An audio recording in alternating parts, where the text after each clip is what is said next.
SIR-ഉം vote ചോരിയും. വസ്തുതകൾ, നിയമം, ആശങ്കകൾ, നിഷ്പക്ഷ വിശകലനം. SIR ലക്ഷക്കണക്കിനു പേരെ വോട്ടർ പട്ടികയിൽ നിന്ന് നീക്കിയോ? നോക്കാം. ഇന്ത്യയിലെ ജനാധിപത്യത്തിന്റെ ഏറ്റവും അടിസ്ഥാന ഘടകങ്ങളിലൊന്നാണ് വോട്ടവകാശം. അതുമായി ബന്ധപ്പെട്ട ഏതൊരു വാർത്തയും സ്വാഭാവികമായി വലിയ ചർച്ചകൾ സൃഷ്ടിക്കും. ഇപ്പോൾ ഇലക്ഷൻ കമ്മീഷൻ നടപ്പാക്കുന്ന SIR സ്പെഷ്യൽ ഇന്റൻസീവ് റിവിഷൻ നടപടിയിലൂടെ 20 ലക്ഷത്തിലേറെ പേരുകൾ കരട് വോട്ടർ പട്ടികയിൽ നിന്ന് ഒഴിവാക്കിയതായി റിപ്പോർട്ടുകൾ പറയുന്നു. എന്നാൽ ഇത് വോട്ടവകാശം എടുത്തുകളയലാണോ? സ്ഥിരമായ ഒഴിവാക്കലാണോ? രാഷ്ട്രീയ ലക്ഷ്യങ്ങളുണ്ടോ?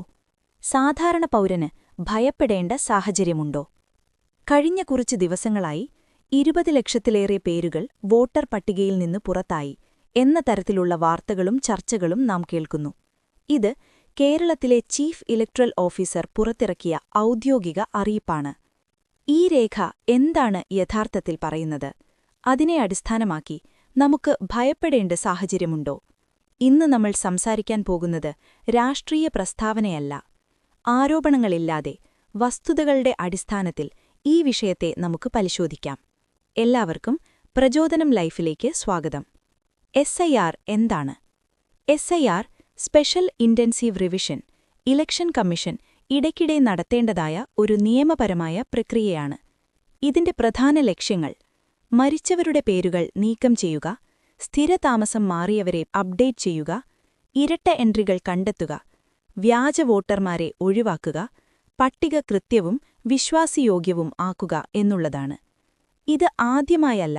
ഇത് ഒരു സംസ്ഥാനത്തേക്ക് മാത്രം പരിമിതമല്ല. ഭരണഘടനയും റെപ്രസന്റേഷൻ ഓഫ് പീപ്പിൾ ആക്ടും അനുവദിക്കുന്ന നടപടിയാണ്. 20 ലക്ഷം പേർ പുറത്തായി. ഇതിന്റെ യഥാർത്ഥ അർത്ഥമെന്താണ്?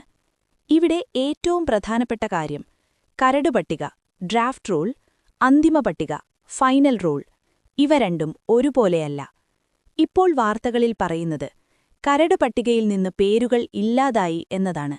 അതർത്ഥമാക്കുന്നത് അവർ സ്ഥിരമായി ഒഴിവാക്കപ്പെട്ടു എന്നല്ല. അവരുടെ പേരുകൾ വിവരപരിശോധനയ്ക്കു വേണ്ടി താൽക്കാലികമായി മാറ്റി എന്നതാണ്. എന്തുകൊണ്ട് മാറ്റി?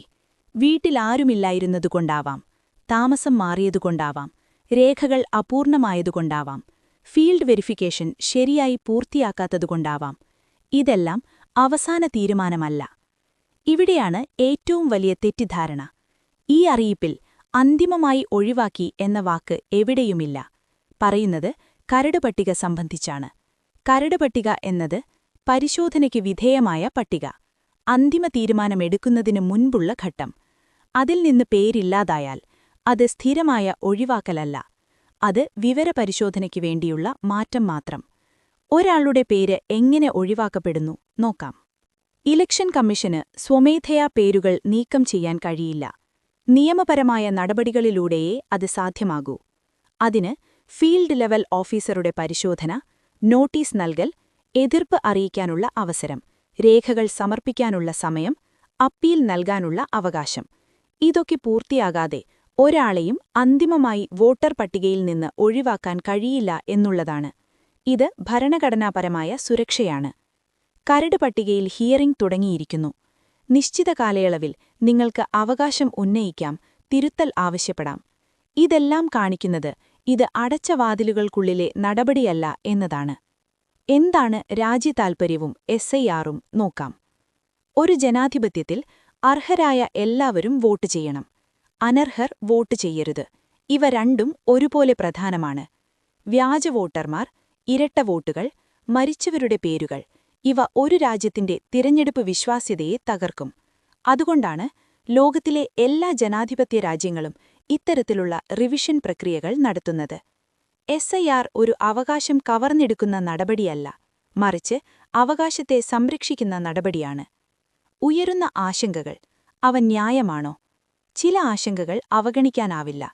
കുടിയേറ്റ തൊഴിലാളികൾ, വാടക വീട്ടിൽ താമസിക്കുന്നവർ, ദരിദ്രവിഭാഗങ്ങൾ, രേഖകളില്ലാത്തവർ, ഇവർക്ക് നടപടികൾ അറിയാതെ പോകാനുള്ള സാധ്യതയുണ്ട്. ഇവിടെയാണ് ഇലക്ഷൻ കമ്മീഷന്റെ ഉത്തരവാദിത്വവും സർക്കാരിന്റെയും രാഷ്ട്രീയ പാർട്ടികളുടെയും ജാഗ്രതയും മാധ്യമങ്ങളുടെ ബോധവൽക്കരണവും നിർണായകമാകുന്നത്.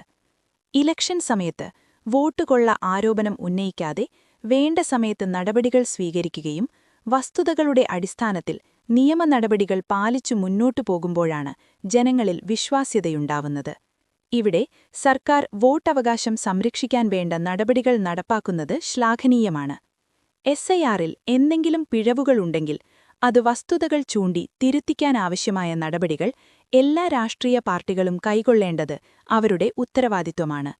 അല്ലാതെ എല്ലാം കഴിഞ്ഞതിനുശേഷം ആരോപണമുന്നയിക്കുന്നതിൽ അർത്ഥമില്ല.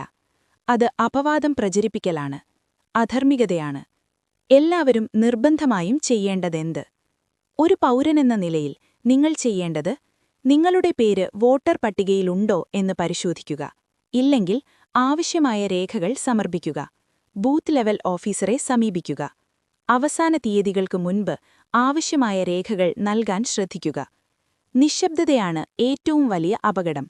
ചോദ്യം ചെയ്യുക, പക്ഷേ വസ്തുതകളോടെ ആയിരിക്കണം. ഈ വിഷയത്തിൽ എല്ലാവരെയും വോട്ടവകാശത്തിൽ നിന്ന് പുറത്താക്കുന്നു, ജനാധിപത്യം അപകടത്തിലാണ് തുടങ്ങി അതിർത്തിവിടുന്ന നിഗമനങ്ങൾ ഇപ്പോൾ തന്നെ എടുക്കുന്നത് ശരിയല്ല. അതുപോലെ തന്നെ എല്ലാം പൂർണ്ണമായും ശരിയാണ് എന്ന് കണ്ണടയ്ക്കുന്നതും തെറ്റാണ്. ജാഗ്രത, ബോധവൽക്കരണം, നിയമപരമായ ഇടപെടൽ ഇവയാണ് പരിഹാരം. ജനാധിപത്യം ശക്തമാകുന്നത് ആരോപണങ്ങളിലൂടെയല്ല, ആവേശത്തിലൂടെയല്ല, വസ്തുതകളുടെ സംരക്ഷണത്തിലൂടെയാണ്. അറിയിപ്പുകളും നിയമങ്ങളും വായിച്ചറിയുന്നതിലൂടെയാണ് ജനാധിപത്യം ശക്തമാകുന്നത്.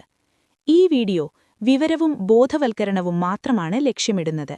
രാഷ്ട്രീയ പാർട്ടികളെയോ വ്യക്തികളെയോ അനുകൂലിക്കുകയോ എതിർക്കുകയോ ചെയ്യുന്നില്ല. മറ്റൊരു വിഷയവുമായി വീണ്ടും കാണാം. പ്ലീസ് ഫോളോ ആൻഡ് സബ്സ്ക്രൈബ് പ്രചോദനം ലൈഫ്. നന്ദി.